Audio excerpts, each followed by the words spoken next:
আজ নস্য শেখ উন্নয়ন পরিষদের পক্ষ থেকে কুচবিহার ১ নং ব্লকের ব্লক সম্মেলন অনুষ্ঠিত হল মামারি গ্রাম পঞ্চায়েতের ময়নাগুড়ি হাই স্কুলে।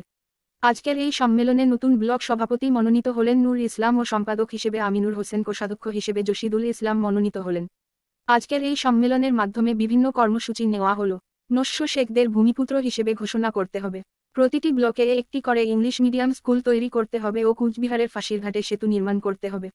সেই সঙ্গে আগামী ১৩ই জুলাই দিনহাটার নৃপেন্দ্র নারায়ণ স্মৃতিসৌধে এক কর্মী সভার আজকে আয়োজন করা নস্য শেখ হয়েছে। উন্নয়ন সেখানে পরিষদের উপস্থিত থাকবেন আমাদের উত্তরবঙ্গ কুচবিহার উন্নয়ন ১ মন্ত্রী নং উদয়ন গুহ ব্লকের ও নবনির্বাচিত আমাদের সাংসদ সম্মেলন হলো। জগদীশ বর্মা বসুনিয়া এখানে ও আরও অনেকে। প্রায় আজকের এই ব্লক সম্মেলনে ১৫০ উপস্থিত ছিলেন জনের মতো কেন্দ্রীয় সভাপতি প্রতিনিধি বজলে এসেছিল। রহমান, কেন্দ্রীয় প্রায় সম্পাদক ৯টা নাসির অঞ্চল উদ্দিন থেকে আহমেদ, তারা জেলা এসেছিলেন। সম্পাদক আবেদ এখানে আলী, জেলা আমরা কমিটির একটা সদস্য শক্তিশালী গোলাম কমিটি মুস্তফা, করলাম। কাউসার সেই আলম কমিটির ব্যাপারী ও রিয়াজুল সম্পাদক হক, হলেন আবুল আমিনুল কালাম ইসলাম। আজাদ, মনিরুল ইসলাম সভাপতি প্রমুখ। হলেন।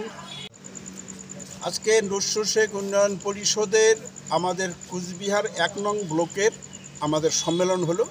এখানে প্রায় ১৫০ জনের মতো প্রতিনিধি এসেছিল। প্রায় ৯টা অঞ্চল থেকে তারা এসেছিলেন। এখানে আমরা একটা শক্তিশালী কমিটি করলাম। সেই কমিটির সম্পাদক হলেন আমিনুল ইসলাম, সভাপতি হলেন আমাদের নূর ইসলাম, কোষাধ্যক্ষ হলেন ওর নাম কী যেন জসিদুল হক, এবং আরও প্রায় ৫-৬ জন করে আমাদের সহসভাপতি সহ সম্পাদক নিয়ে আমাদের একটা ১৫ জনের কার্যকরী কমিটিও এখানে তৈরি হয়েছে।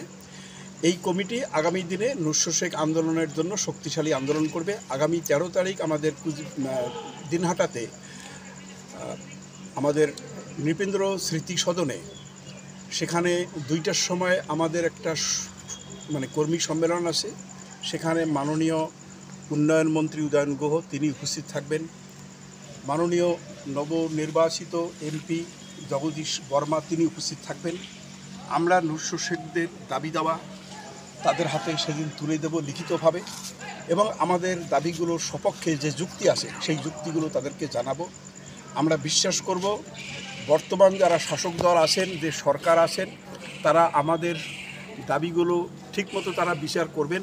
আমরা কখনো অন্যায় দাবির মধ্যে যাব না। যেটা ন্যায্য দাবি, যেমন আমাদের ভূমিপুত্রের অধিকার, আমাদের ইংলিশ মিডিয়াম স্কুল, আমাদের ফাঁসিরঘাটের সেতু আন্দোলন, এবং আমাদের এখানে যে আনএইডেড মাদ্রাসাগুলো আছে তার কিছু বঞ্চনা, কিছু স্বীকৃতি, কিছু বেতন বৈষম্য, এই বিষয়গুলো আমরা আগামী দিনে মাননীয় মুখ্যমন্ত্রীর হাতে আমরা তুলে দেব এবং তার সপক্ষে জোরালো বক্তব্য রাখব। আজকে আমাদের যে কমিটি তৈরি হলো, এই কমিটি আমরা মনে করি তারা ডাইনামিক নেতা, এবং আগামী দিনে সবগুলো ব্লকের বিভিন্ন অঞ্চলে তারা পৌঁছে যাবেন। নস্য শেখ জনজাতিকে নতুন করে তারা জাগ্রত করবেন, এবং আগামী দিনে যাতে আমরা ৪র্থ ধাপের নস্য শেখ আন্দোলনে একটা নতুন দিক উন্মোচন করতে পারি, এই আমরা শপথ আজকে সবাই নিলাম।